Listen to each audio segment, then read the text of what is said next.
American Casino here in Las Vegas, Nevada, as we have a big night of action in store for you. And it's all brought to you by Bob Arum's Top Rank Incorporated in association with Tecate, the Mandalay Bay, and Showtime.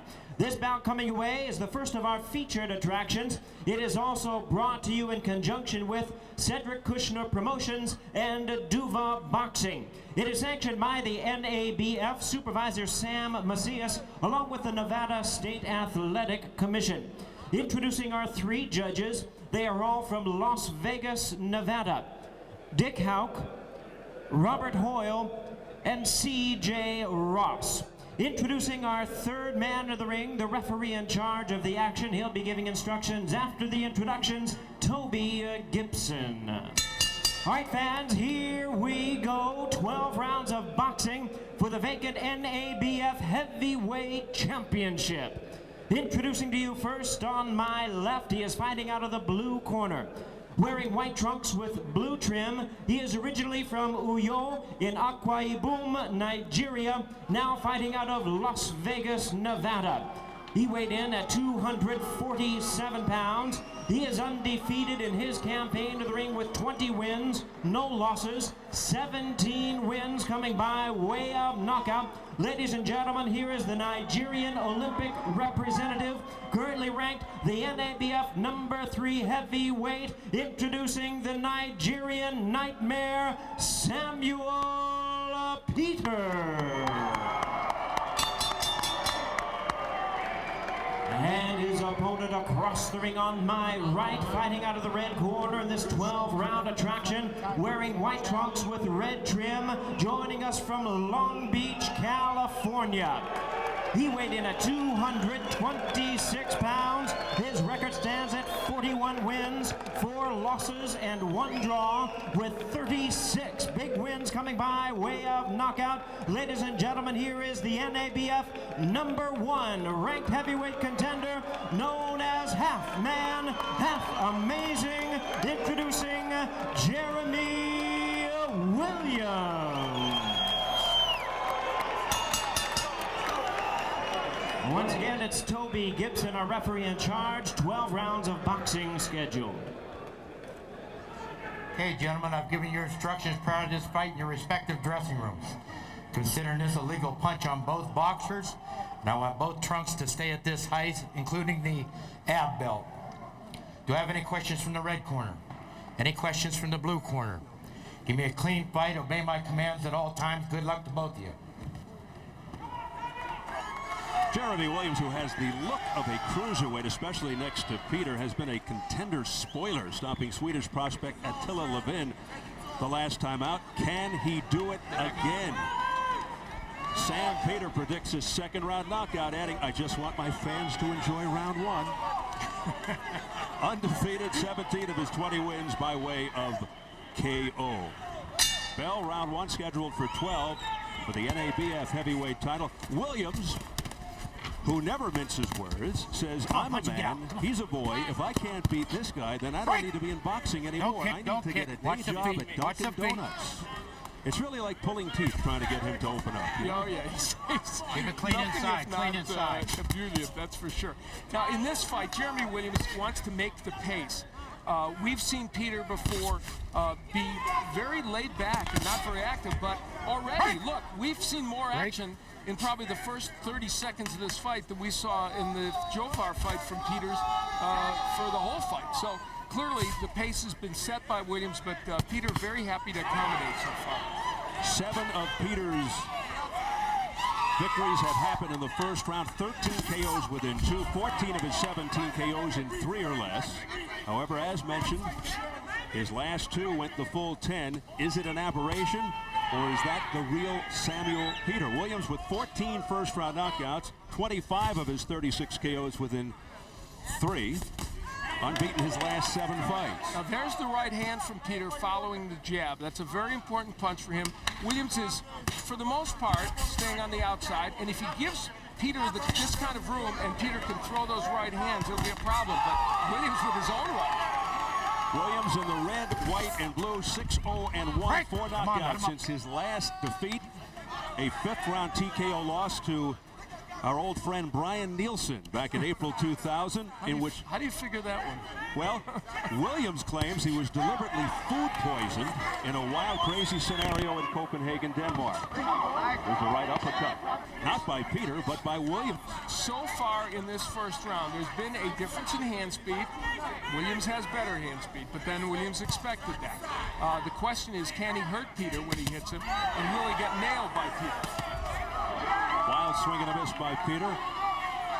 Williams too quick for him there. They have one common opponent, a fighter named Marion Wilson. Williams won by 8-round decision. Peter by 4-round Listen to me, gentlemen. Marion Listen to Wilson me. has Both actually of you. fought every single heavyweight of the last 25 years. Is that right? So it's, you know, Peter is being seduced into throwing a lot of left hooks in response to Williams' left hook, and that's really a mistake. That's not his best punch. He doesn't want to get caught in a battle of hooks with Williams. And if Williams is smart, he won't go straight back. He will stay moving side to side. He can get tagged if he goes straight back by one of those long, powerful punches by Peter. Interesting first round. One that is more active than I think some people might have anticipated. And a close one. Final seconds of the opening round. The crowd favorite from nearby Long Beach is a straight right hand by Peter. The crowd favorite is Williams. There's the bell. A flurry just before the bell by Peter. Keep it up, man. Tighten it up. Keep everything tight. Look, keep doing what you're doing. Get that bucket over here. Look, keep doing what you're doing. You got to bring your hands right here. Keep everything right here, especially that left hand. All right? Move to your right. Stay away from his right hand. I need you to really start doubling up and giving me more jabs. Good round. Because you're giving him too much time, so you got a double jab, get inside, let your punches go. Don't reach. All right? Room with the punches, so you put it in. Take your time, don't reach. Don't reach. Mouthpiece in. Mouthpiece in. Pops Anderson talking to Sam Peter from the Steel City of Pittsburgh, Pennsylvania, and John Bray in the corner of Jeremy Williams, who was rehabilitated after suffering a stroke, got back into the sport. He's known John for about 20 years as Jeremy Williams. They fought, they sparred. A terrific trainer, John Bray. John Bray was a very good amateur, and he and Pops Anderson both gave good advice to their fighters. Oh my! Whoa! Over there. Come on, Sam. Look out! If he gets up, it'll be a miracle. 4. Toby Gibson waves it off, and Jeremy Williams needs immediate medical attention. What a knockout. Towel. Get a towel. Both of them. Give me a towel.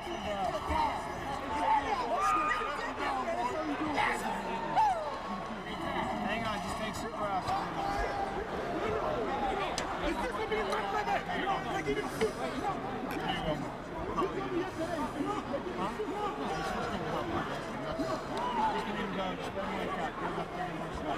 They was telling me that they're giving me super small. He's down. Jeremy, just relax. That's it. Just relax. Just sit for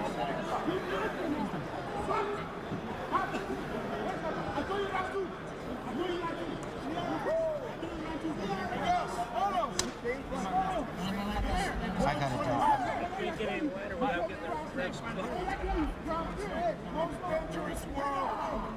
The back of his head just crashed to the canvas, and there is much concern for Jeremy Williams right now.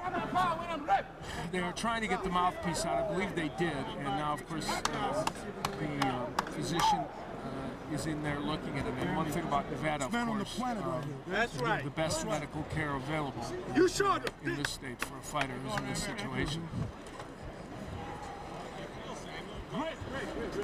It was a big left hook that landed from Peter. It was as Williams was pulling away, and I think part of the issue was Williams just didn't expect to be hit at that moment, and that was part of the problem. It was a very wide punch, but it landed perfectly, and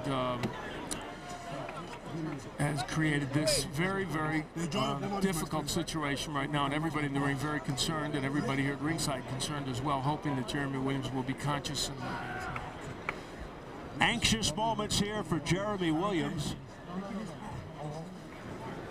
as they tend to him following that shot by Sam Peter that put his head to the canvas. Unbelievable knockdown. And after about 2 or 3, Toby Gibson just waved it off. He saw the seriousness of the situation. I want you to focus on me. What an unfortunate way to open things up. All right? Let me see, spit it out now. Figure out. Spit it out. That's what I want. Spit it out. There you go. There you go. I don't want you up there. Hang on. You're okay. Slowly. That's a good sign. A little bit. I want you to sit His eyes are open. Equilibrium felt right. Okay? And then we'll see if we can walk you out a little bit, okay? Your neck bother you at all? Huh? Your neck doesn't bother you? Okay. You want look over at me and coming back. You want to sit up for a second in the chair? Okay. Now just go real slow. Let me see you move your arms up for a minute. See the concern on Peter's face. Just heard a report that the doctor said he's okay. You can see Jeremy Williams is trying to get up on his own. He's going to need help. That's good. Stop. Dr. Jeff That's good, right there, Davidson right there. You out of it still? was talking to Jeremy Williams. Stay with me for a minute. You still feel kind of out of it a little bit? Yeah. Okay. Got a little oxygen. Want to go back down, Doc? So, No, we're gonna get him out. Okay. No, dude, no. You know what we'll do is we're gonna take him out probably and just get him straight over to the ER. You want Jeremy? You want to walk, or you want to sit for a minute, or you want? Let me sit for a minute. okay. Why don't you come to this chair behind me? Come to this chair. Help him with his other glove. Come this way, straight up. I got him, Tony. Stay up to the chair behind me. I got a chair on me. All right. Sit. All right, let me have him. Great to see him getting up to the seat. Support him right here. Disorganized and discombobulated. They're going to take him to ER to check him out. Well, this is what created those anxious moments that we hope now were only anxious for a moment. And there's the left hand. His head hit the canvas as he came down. That left hook by Peter, which ironically is not normally his most powerful punch, but in this case it certainly was. And on top of that, Jeremy Williams' head hit the canvas as he went down, which added to the concussive force of all this. Wow, that was a big left hook, and Williams' hands were at his waist inexplicably. And part of it is, he doesn't really expect this guy to be throwing those big sweeping left hooks at him, and so it really caught Jeremy Williams by surprise. There's the hook over the right hand that's very, very low, and Jeremy Williams would be in this position for a good couple of minutes until finally they were able to get the mouthpiece out of his mouth. I just want you to focus for a minute. You did good. Slip these up. Jeremy Williams knocked out cold, the kind of dramatic knockout that can send a man into retirement. Let's get it up to Jimmy Lennon Jr. Ladies and gentlemen, we have the time of 27 seconds in round number 2. The winner by way of knockout. He is still undefeated, and the new NABF heavyweight champion, the Nigerian Nightmare Samuel Peter. Nice shot.